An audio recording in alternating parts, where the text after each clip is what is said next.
साथ ज्ञानेश्वरी अध्याय 8. जीवनाचा शेवट हीच खरी परीक्षा. ओपी 250 ते 271 आज आपण जाणून घेणार आहोत.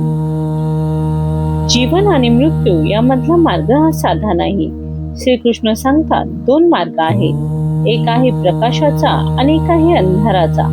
जो योगी ज्ञान आणि भक्तीने उजळलेला आहे तो प्रकाशाच्या मार्गाने जाऊन पुन्हा जन्म घेत नाही. तर आता आपण पाहूयात ओवी 251.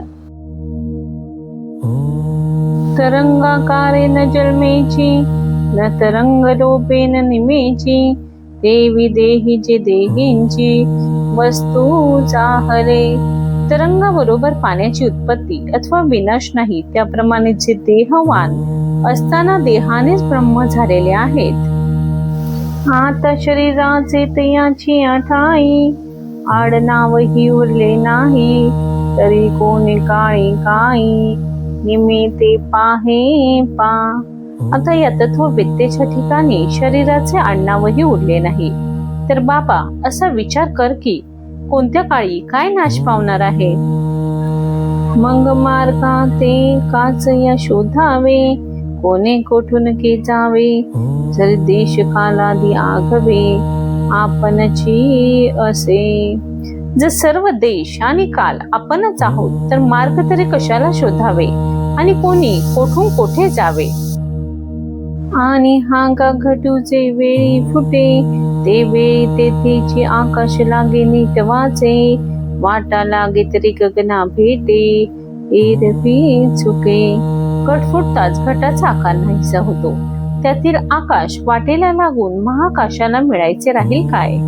पाहे पायसे नाही की तो आकारवची जाये, एर गगनते गगनीची आहे घटत्वाही आधी. असे पहा की घटाचा आकार नाहीसा होतो, पण त्यातील आकाश घटोत्पत्तीच्या पूर्वी जसे होते तसेच राहते.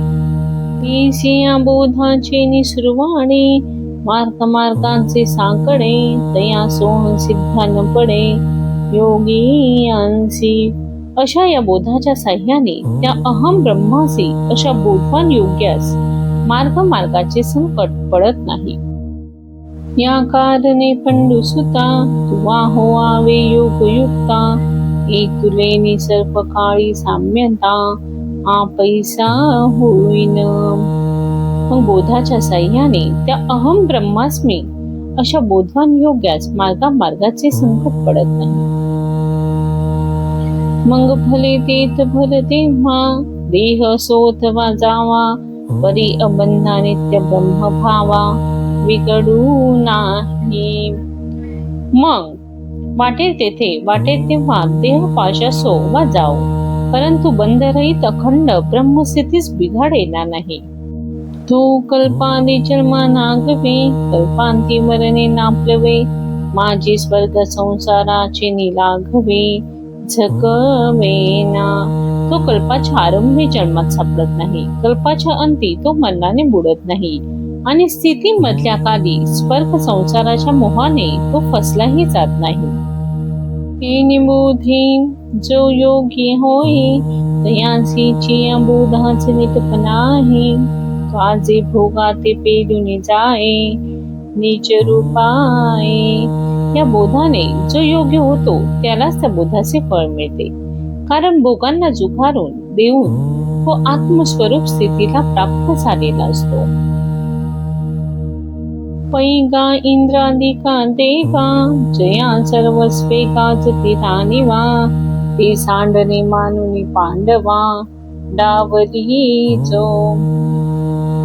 अर्जुना, अरे इंद्रादिक देवांच्या ज्या सर्व ऐश्वर्याची कीर्ती चहूकडे गाजते, त्या ऐश्वर्याला ओवाळून टाकलेल्या बळीप्रमाणे अथवा यज्ञाचे शीत चिपिकले, हितपोदानाचे जोडले सर्वस्व हनजे. जरी वेदांचे अध्ययन झाले अथवा यज्ञरूपी शीत पिकले किंवा तपाचे अथवा दानाचे सर्व पुण्य मिळाले, तया आंखपयांची पुण्याचा मळा, धारू आतोनी जयाये फळा, ते परब्रह्मा निर्मळा सांटी न सरे. तरी त्या सर्व पुण्याच्या मळाला आलेली फलद्रुपता निर्मळ अशा परब्रह्माच्या तुलनेमध्ये येत नाही. जे नित्यानंदाचे निमाने उपमेचा कंटाळा न दिसे साने, पहा पा वेद यत्यादी साधने जया सुखा. जे स्वर्ग सुख नित्यानंदाच्या मानाने उपमेच्या पारड्यामध्ये घालून पाहिले असता कमी दिरात नाही. पहा की ज्या सुख प्राप्ती करता वेदयज्ञांनी साधने आहेत. जे विटे नसरे भोगी तयाचे निपवाडे पुरे, उडती महासुखांचे सोय रे बावंडचे. जे स्वर्ग सुख विटत नाही आणि संपत नाही, ते भोगणाऱ्याची इच्छा पुरवते आणि जे परब्रह्म सुखाचे आवडते असे भावंडच आहे. ऐसे दृष्टीचे निसुखपणे जयासी अदृष्टाचे बैसने, जे शतम काही अंगवने नोहेची का. अशा प्रकारचे जे केवळ दिसण्यापुरते सुख असून मरणानंतर प्राप्त होते आणि 100 यज्ञ करणाऱ्यालाही ते एकदम मिळेलच असेही नाही.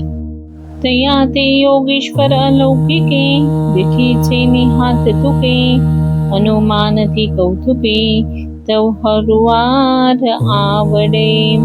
त्या स्वर्ग सुखाची योगी पुरुष बोधाच्या अलौकिक दृष्टीरूपी हाताने सहज लिहिलेले वचन करून त्या स्वर्ग सुखाचे अनुमान करतात आणि ते त्यास हलके वाटते. मग तया सुखाची किरीटी करुणी अंगा पावटी, परब्रह्माची पाठी आरूढती. अर्जुना, मग ते त्या स्वर्ग सुखाची पायरी करून स्वर्ग सुखामध्ये न गुंता परब्रह्म स्थितीला प्राप्त होतात. ऐसे चराचरिक भाग्य जे ब्रह्मेशा आराधना योग्य, योगियांचे भोग्य भोगधन जे. असो अशा प्रकारे स्थावर जंगनात्मक जगाचे जे एकमेव भाग्य, जे ब्रह्मदेव आणि शंकर यांनाही आराधना करण्यास योग्य आणि योग्यांना भोगण्याला योग्य असे भोगरूपी ऐश्वर्य आहे. जो सकळ कळांची कळा, जो परमानंदाचा पुतळा, जो जीवाचा जिव्हाळा विश्वाचिया. जो परमात्मा सर्व कलांची कला आहे, जो परमानंदाची मूर्ती आहे आणि जो विश्वाच्या जीवाचा जिव्हाळा आहे. जो सर्वज्ञतेचा ओलावा, जो यादव कुळीचा कुळदिवा, तो श्रीकृष्णाची पांडवा प्रति बोलिला. जो परमात्मा सर्वज्ञतेचे जीवन आहे, जो यादवांच्या कुलाचा कुलदीपक आहे असा श्रीकृष्ण अर्जुनास याप्रमाणे बोलला. ऐसा कुरुक्षेत्रीचा वृत्तांतो संजयोरायाचे असे सांगतो, तेची परीसा पुढारी मातू ज्ञानदेव म्हणे. अशी ही कुरुक्षेत्रावरील हकीकत संजय धृतराष्ट्र राजाला सांगत होता. तीच गोष्ट पुढे तुम्ही ऐका असे निवृत्तीनाथांचे शिष्य ज्ञानदेव महाराज म्हणतात. म्हणूनच हे अर्जुना, सत्याचा मार्ग ओळख आणि त्यावरती ठाम राहा. ज्याने परमेश्वराशी नाते जोडले त्याच्यासाठी जन्म मरणाची भीती कायमची नाहीशी होते. अशा भक्तांचा प्रवास हा संपत नाही, तर तो थेट परम शांतीमध्ये विलीन होतो. अशा प्रकारे श्रीकृष्णांनी अर्जुनाला अक्ष ब्रह्मयोगाचे गूढ आणि अंतिम मार्ग सांगितलेला आहे.